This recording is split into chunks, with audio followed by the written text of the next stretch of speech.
बरखुरदार रमेश, जीते रहो। सोचता था तुम्हारे बगैर कश्मीर की वादियां किसी बदसूरत रेगिस्तान की तरह होंगी, लेकिन यार मेरे दिल थाम के सुन लो, इस रेगिस्तान में निहायत ही खूबसूरत फूल उगाए हैं और एक खूबसूरत फूल से मुझे प्यार भी हो गया है। रमेश, मैंने 3 दिन में 3 जन्म का प्यार पा लिया है। इससे ज्यादा नहीं लिखूंगा। अगर उसे देखना चाहते हो तो फौरन आ जाओ। याद है तुमने एक दिन कहा था कि लड़कियां हमारी पोजीशन और हमारी जायदाद से प्यार करेंगी, लेकिन मैंने ये बात गलत साबित कर दी है दोस्त। वो लड़की मेरे बारे में इसके सिवा कुछ नहीं जानती कि मैं ओखले गांव का एक सरजू हूं। और मैंने ये फैसला कर लिया है दोस्त कि खुद उसे कुछ नहीं बताऊंगा। ये काम एक दिन तुम्हें करना होगा और तब उसे सारी असलियत का पता चलेगा। जियो मेरे शेर, क्या शिकार मारा है तूने।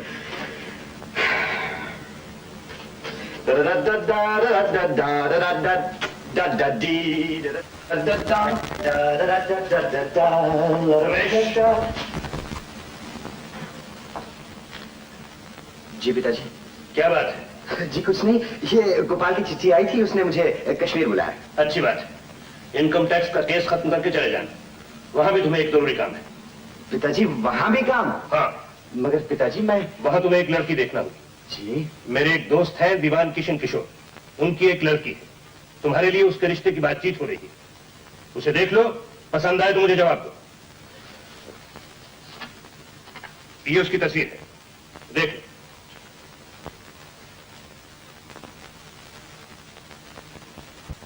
ए बिल्ली, पढ़ लिया गोपाल का खत? तीर मारा है मेरे दोस्त ने। मगर मैं पूछती हूँ कि हमें दिखाए बगैर भैया ने लड़की पसंद कैसे कर ली? भाई तुम लोगों को कुछ पूछना हो तो पूछो, मेरे लिए तो यही बहुत है कि उसने किसी लड़की को पसंद कर लिया, बस मेरी तो वही बहू। वाह माँ, ये कैसे हो सकता है? सबसे पहले तो मैं लड़की को मंजूर करूंगी, तब वो कहीं जाकर हमारी भाभी हो सकती है। हाँ, तू मंजूर करेगी? अरे सबसे पहले तो मैं देखूंगा, पास करूंगा, ओके करूंगा, फिर तू देखना। इनको जरा चिट्ठी लिख दी है ना, तो ये काम क्या कर रहे हैं? क्यों नहीं अकड़ूंगा, वो मेरा दोस्त है। वो मेरा भाई है। अरे भाई भाई क्या होता है, मैं तो उसको उस वक्त से जानता हूँ जब से तू पैदा नहीं हुई। क्यों लड़ती हूँ उसके साथ? गोपाल बेचारे को फुर्सत नहीं मिली हो। तो माँ, रमेश भैया को कैसे फुर्सत मिल गई चिट्ठी लिखने की? देख माँ, तू एक काम कर, भैया को अभी चिट्ठी लिख के फौरन ही उस लड़की की एक तस्वीर भेज दे मुझे। अरे तू घबरा मत, मैं कश्मीर पहुँचते ही पहला काम ये करूंगा कि उसकी और उसके मेमसाब की तस्वीर तुझे भेजूंगा, समझी? मगर उसको ये नहीं लिखना कि मैं कब आ रहा हूँ। क्यों क्यों क्यों? अरे वो बड़ा चालाक है, मेरे कश्मीर पहुँचने से पहले उसे छुपा देगा।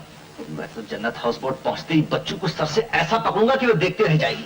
माँ, कितना मजा आ जाएगा जब वो घबरा के पूछेगी ये कौन है, और मेरा यार मुझे गले से लगा के कहेगा ये मेरी जान है। हाँ गंगा चाची, आपस में दोनों लड़ते रहेंगे कि असली जान कौन है। नहीं रमेश भैया, देखो मैं भाभी को इसे सताना मत, हाँ? मैंने याद रखो। लो देखो माँ, ठेकेदार अभी से बन गई भाभी की। मालूम होता है कि शादियां हम लोग करेंगे और इस बिल्ली का कब्जा अपनी बीवियों पे होगा। बिल्कुल, देख लेना तुम लोग। आते ही दोनों जनियों पर ऐसा जादू डालूंगी कि तुम लोग दोनों मेरी खुशामद करते फिरोगे कि चला बहन एक बार तो मिला दो, प्लीज एक बार तो दिखा दो, और फिर हम कहेंगे कि देखने का टिकट लगता है। अरे बनिया, तू तो हमेशा बनिया रहेगी। देख ले, अगर हम लोगों को सताई तो तेरे लिए काना लंगड़ा ढूंढ के लाएंगे और उससे भी टिकट लगा देंगे। म्याऊ म्याऊ।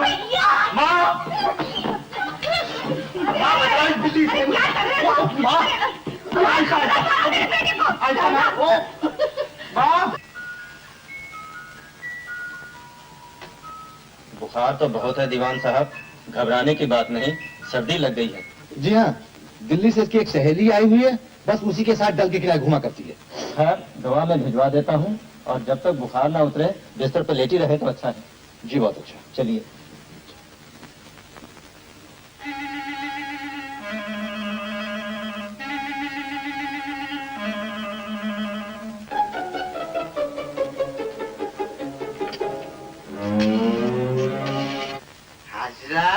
हेलो मोमतो, मैं उषा बोल रही हूँ, जरा अपने साहब को फोन बुला दे जल्दी। बाबूजी, बाबूजी, फोन आन दीस, मोहब्बत फोन आन दीस। है? ये क्या? तुम्हें तो डॉक्टर ने बिस्तर से उठने को मना किया है ना? बाबूजी, वो सलमा वहाँ इंतजार कर रही होगी, मैंने सोचा मैं उसे फोन कर दूं। ला मैं कह देता हूँ। नहीं बाबूजी, मैं कह देती हूँ। बाबा तू जाकर आराम कर, बिस्तर पलट जाओ। जाओ। हेलो, कौन है? जी मैं ये मामदू जी, जन्नत हाउस बोट वाला मामदू जी। वहाँ सलमा बेगम है? जी होंदिस जी हुजूर नहीं होंदिस और नांदिस। ठीक है, उनसे कह देना उषा घर से फोन आया था, उसे बुखार है, आज वो उनसे मिलने नहीं आ सकती, समझे?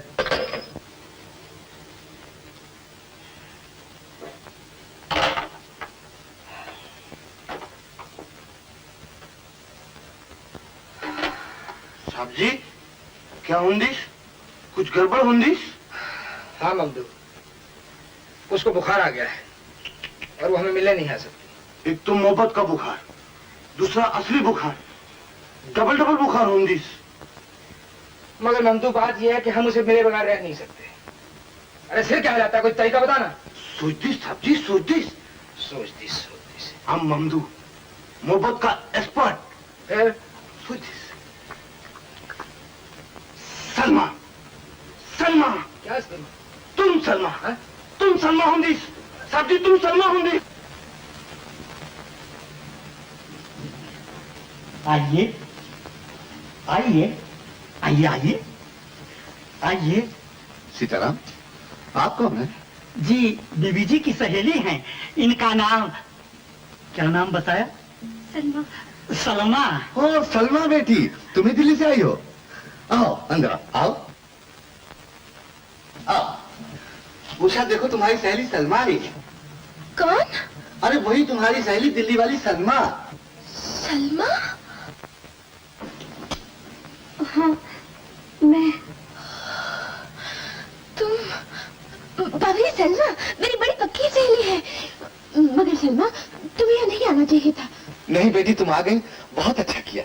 ये तुम्हारे लिए बहुत परेशान थी। परेशान तो हम हो गए इनकी बीमारी का सुनकर। उन्होंने तो मुझे चैन ही लेने नहीं दिया। चलो उषा के पास, चलो उषा के पास। उन्होंने किसे बेटी? बाबूजी, वो मेरे अब्बा। इनके अब्बा बहुत अच्छे हैं बाबूजी, मुझे बहुत प्यार करते हैं। बाबूजी, और मेरे अब्बा नीचे बैठे हैं। नीचे? तुम्हारे अब्बा नीचे बैठे? बेटी पहले क्यों नहीं कहा? बाबूजी, वो इसका इलाज करना चाहते हैं। इलाज? हाँ, वो दिल्ली के बहुत मशहूर हकीम है ना उषा? हाँ बाबूजी, बहुत मशहूर है। मगर सलमा, मुझे इलाज नहीं करवाना, वो डॉक्टर मेरा इलाज कर रहा है। तूने नीचे से ले जाना। ओ बाबूजी, उनकी तबीयत खराब है, तूने इधर उधर की सैर करा, कहीं घुमा के ला। अरे इसके अब्बा आए हैं और तू उन्हें नीचे से जाने के लिए कह रही है? हम उन्हें लेके आते हैं। जी।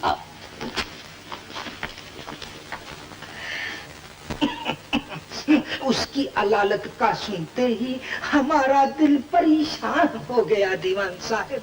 हमने सलमा से कहा, बेटी हमें फौरन वहां ले चल, एक नजर देख लेंगे, कुछ दुआ करेंगे, कुछ दवा करेंगे। ये आपकी इनायत है। मुझे अभी भी सलमा से मालूम हुआ कि आप बहुत बड़े हकीम भी हैं। जरा नवाजी का शुक्रिया दीवान साहब। वैसे कुछ खास बात तो है नहीं, अलबत्ता बुजुर्गों के चंद नुस्खे याद हैं। हकीम साहब, आप रहने वाले कहाँ के? अजी क्या पूछो हो दीवान साहब, हमारे वालिदे माजिद ने तो जिंदगी लखनऊ में काट दी और हम दिल्ली क्या आए कि बस दिल्ली के ही होके रह गए। और अब तो हाल ये है, जिस तरह आशिक न जाए कुएं जाना छोड़कर, जा नहीं सकते हैं हम वल्लाह दिल्ली की गलियां छोड़।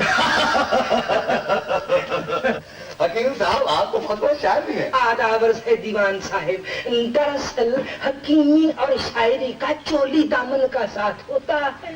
फारस के बड़े बड़े हकीम शायर भी थे। अच्छा? जी हाँ, जैसे हकीम लुकमान, जैसे हकीम उमर खयाम। क्यों उषा रानी खफा हो हमसे? आदाब नहीं, नमस्ते नहीं, क्या इरादा है? बड़े बेआबरू होकर तेरे कमरे से हम निकले। नमस्ते करो बेटी। नमस्ते। जीती रहो, जीती रहो। लेकिन हम आपसे बहुत नाराज हैं। क्यों? आपको यहाँ आने की क्या जरूरत थी? सुना दीवान साहब, नहीं बेटा, बुजुर्गों को ऐसा नहीं कहते। बाबूजी, आप नहीं जानते, इन्हें नहीं आना चाहिए था। कितना खतरा है। अच्छा, किस बात का? बाबूजी, इन्हें दिल की बीमारी है। ये तो बजा फरमाया।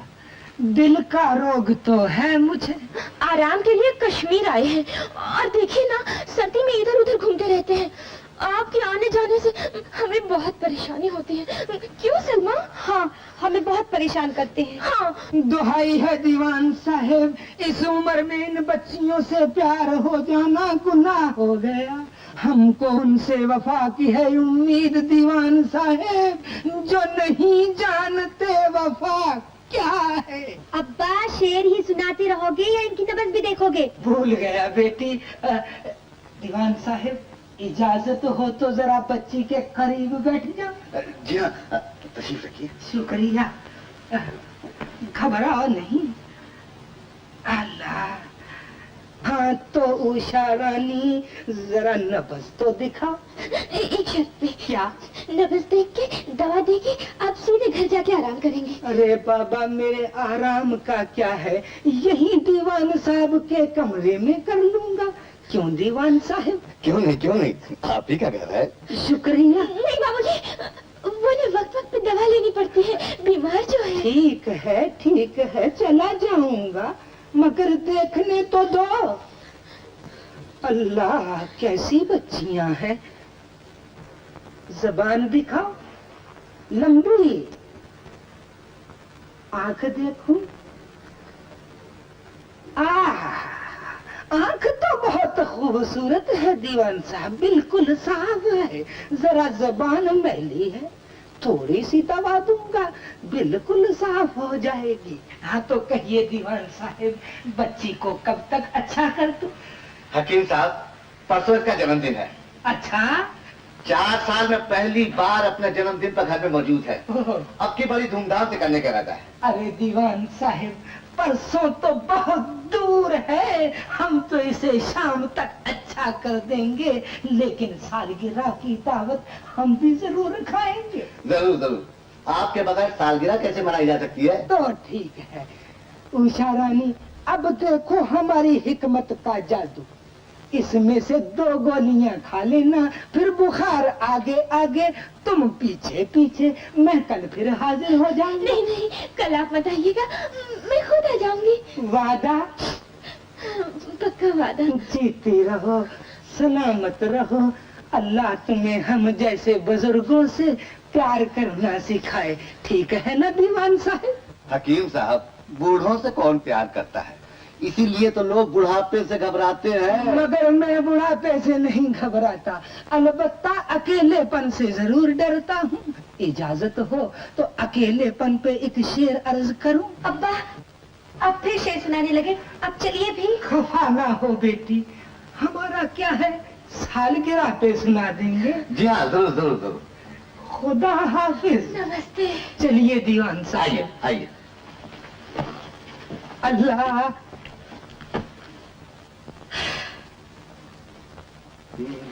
मैंने कहा मालिक, आप लड़की को देखने जा रहे हैं ना? लड़की भी तो आपको देखेगी, तो क्या मैं लाली, पाउडर, लिपस्टिक ले आऊं? सोने पर सुहागा हो जाएगा मालिक। भैया अरे रमेश भैया, तुम्हारा जाना तो बिल्कुल ही बेकार हो गया। क्या बात है सरला? परसों सुबह की जहाज से गोपाल भैया वापस आ रहे हैं। परसों? हाँ। ये तुम्हें किसने बताया? अभी अभी उनकी चिट्ठी आई है, यहाँ के एक अस्पताल में उनकी नौकरी पक्की हो गई है और परसों इन्हें 1 तारीख से उन्हें चार्ज लेना है। एक्सीलेंट, ये लड़की तो बहुत लकी निकली उसे। इधर लड़की मिली, इधर नौकरी पक्की हो गई। अरे मगर उस लकी लड़की को देखोगे कब? तुम्हें तो कल अपनी होने वाली से ही फुर्सत नहीं मिलेगी। सरला, तू तो सचमुच बुद्धू है। मैं अपनी होने वाली अकेला थोड़ी देखूंगा, गोपाल और उसकी वो दोनों मेरे साथ होंगे। अच्छा, कल मिलेंगे। मगर कल सुबह 7 बजे एयरपोर्ट पे मिलने आना। क्या? लेकिन तुम तो परसों जाने वाले थे ना? क्या बताऊं उषा, दिल्ली जाने के जहाज की टिकट 1 हफ्ते तक नहीं मिल रही। कल भी बड़ी मुश्किल से पठानकोट तक मिली है, वहां से ट्रेन पकड़ लूंगा। लेकिन घबराओ नहीं जान मेरी, बहुत जल्द वापस आ जाऊंगा। बाबूजी देख लेंगे। आखिर ये दाढ़ी का नाटक कब तक चलेगा? एक ना एक दिन तो बाबूजी को सब बताना होगा। अच्छा उषा, कल एयरपोर्ट पर जरूर आना।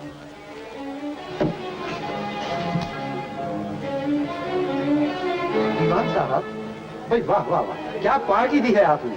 और हकीम साहब ने तो रंग ही जमा दिया। क्या पार्टी दी भाई, वाह वाह वाह।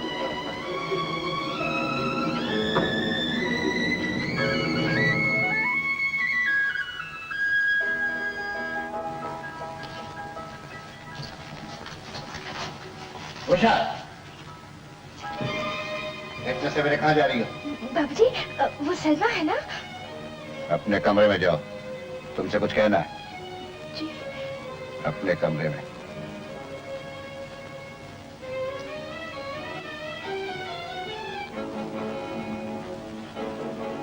जी। मुझे सिर्फ इतना कहना है कि आइंदा तुम किसी सलमा अलमा से मिलने नहीं जाओगी, बस। बाबूजी, बाबूजी जरा सुनिए तो, मेरी बात सुनिए। बाबूजी दरवाजा खोलिए, मैं आपको सब बताती हूँ मैं कहाँ जा रही हूँ। मेरा जाना बहुत जरूरी है बाबूजी। बाबूजी! सुनिए, पठानकोट जाने वाला जहाज तैयार है, यात्री अपने विमान पर पधारे। नंदू, टाइम हो गया, उषा नहीं आई। अभी आ जाने 5 मिनट में। मेरे दिल में वसवसे पैदा हो रहे हैं। तो बाबूजी आप जान दिस, हम बीबी जी को बोल दिस, वो आपको चिट्ठी लिख दिस। चिट्ठी? हाँ बाबूजी। तुम्हारे पास कोई कागज है? हाँ। मैं तुम्हें चिट्ठी लिख देता हूँ, उषा को दे देना।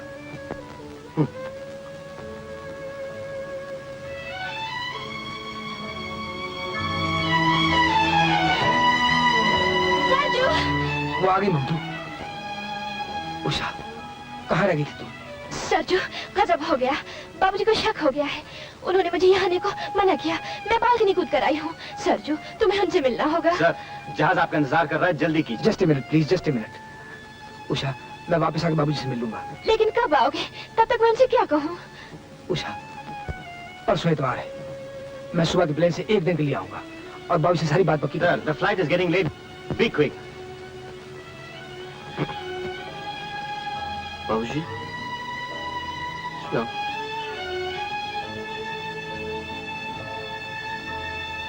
Please get in, sir. Please, sir. मैं इंतजार करूंगी। Please, sir. बीबी जी, आप नहीं आन दिस, तो बाबूजी आपको ये चिट्ठी लिख दिस। चिट्ठी? उषा, मैंने तुम्हें अभी तक अपना असली नाम ही नहीं बताया। इसकी वजह बस। उसके बाद आप आ जान दिस बीबी जी।